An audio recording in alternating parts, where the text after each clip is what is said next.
皆さんこんにちは。世界で最も多くの人が信じているキリスト教。その信仰のど真ん中にはたった一つの、でもそれが世界を丸ごと変えたって言われている主張があるんです。その主張っていうのがズバリ復活なんですね。さあ今回はある説教を手がかりにしてこの歴史的な主張の核心にぐっと迫っていきたいと思います。話は今から2000年前に遡ります。とあるお墓での出来事です。そこで語られたこの言葉、これが今回の話のすべての始まりなんです。なぜ生きておられる方を死人の中に探すのですか？ここにはおられません。よみがえられたのです。一体これどういう意味なんでしょうか？一緒にその名でを解き明かしていきましょう。はい、最初のセクションは世界を変える主張です。この説教がまず僕たちに問いかけてくるのは、この復活っていう出来事のスケール感なんですね。これってただの心温まるストーリー、それだけなんでしょうか？いや、とんでもない。この説教ははっきり言うんです。これは人類の歴史そのものを根底から揺るがす、とんでもなく重要な出来事なんだって。いやー、これかなりラディカルな主張ですよね。復活は僕たちを慰めてくれるいい話とかじゃないんです。そうじゃなくて全てをひっくり返しちゃうくらいの歴史的な事実なんだって言うんですね。もっと言うと、もしこれが嘘だったらキリスト教の信仰なんて全部砂の上のお城みたいなものだってそこまで言い切っちゃってるんです。じゃあただの主張で終わらせないためにこの説教はどんな証拠をテーブルの上に出してくるんでしょうか？はい、セクション2、復活の証拠です。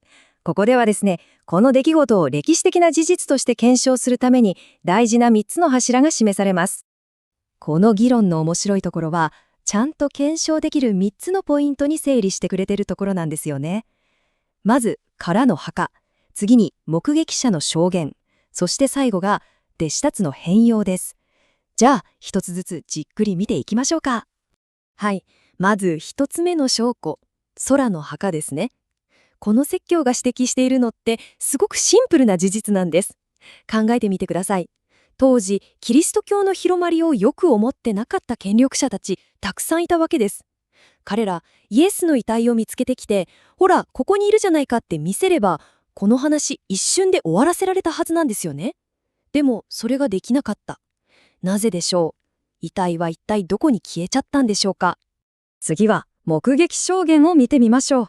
この説教が、これは驚くべき点だって強調しているのが、最初の目撃者が女性たちだったっていうことなんです。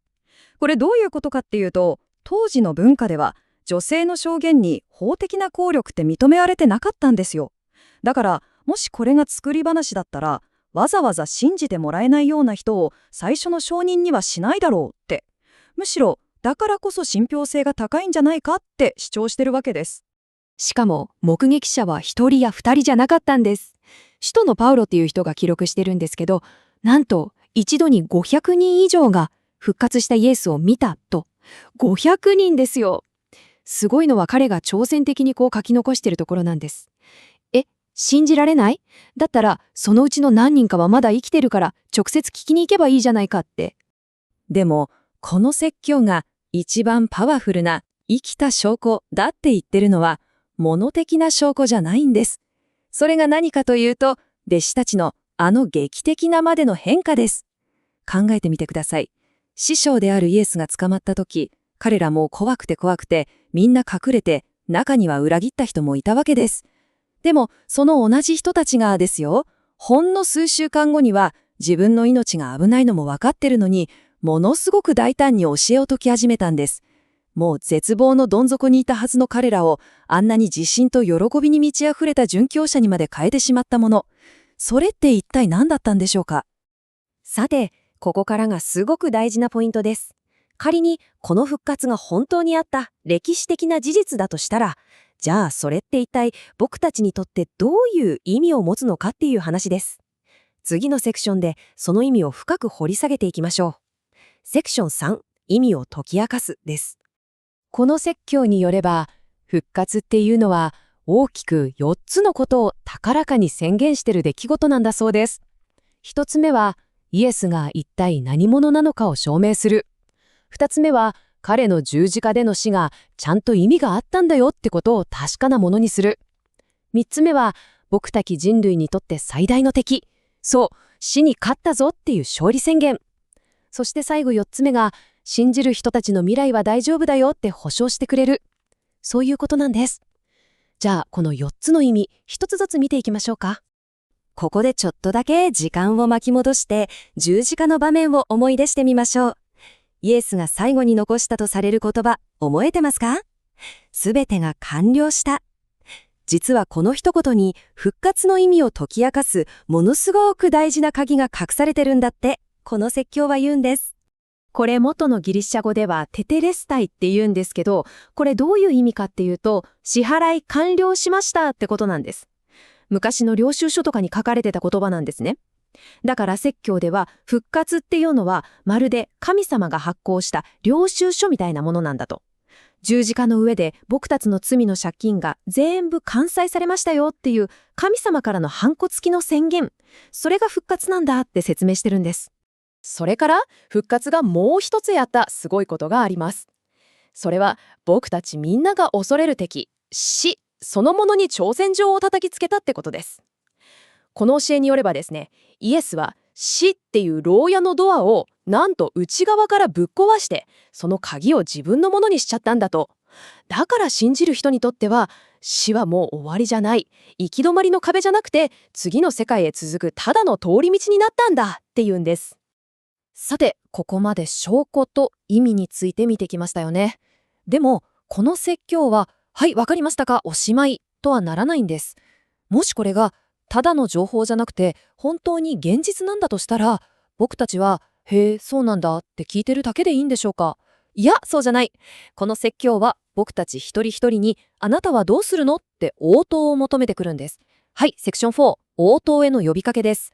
そして説教はど真ん中の一番大事な質問を僕たち一人一人に直接ぶつけてきます。あなたはこの事実をどう受け止めますかって。これって見て見ぬふりはできない問いなんだよって。そしてこの問いに対して人が取る道は大きく分けて3つあるって言うんですね。ここで示されている3つの応答はこんな感じです。まずは疑い。まあそんなの神話かおとぎ話でしょって片付けちゃう道ですね。次は探求。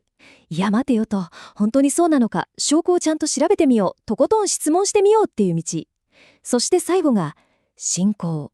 この主張を自分のこととして受け入れて、そこから人生が変わっていく道です。さあ、いよいよ最後のセクションです。ここでは、この説教がはるか昔、2000年前の出来事を、今を生きる僕たちにとっての現実としてどう結びつけているのか、それを見ていきましょう。セクション5、出来事から現実へ。これこそが、この説教が語る復活の力なんですね。信じる人にとって復活が意味するものは、まず過去のどんな過ちも許されるということ。そして今を生きるために新しい自分に生まれ変われるということ。さらにこれから何が起ころうとも絶対に揺らがない未来への生きた希望が与えられるということ。そう語られているんです。そして、じゃあどうすればいいのっていう具体的なアクションプランとして、この説教は聖書のある言葉を引用します。もしあなたの口でイエスを主だと告白して、あなたの心で神がイエスを死んだ人の中から蘇らせたって信じるなら、あなたは救われますと。これこそが、この教えが最終的に僕たちに求めている応答なんですね。さて、これは単なる大昔の出来事なんでしょうか？それとも今もなお生きている真実なんでしょうか？2000年も前にたった一つのお墓から始まったこの物語が、一体なぜこれほどまでにとてつもない力を持ち続けているのか。この問いを最後に皆さんに投げかけて、今回の解説を締めくくりたいと思います。最後までお付き合いいただきありがとうございました。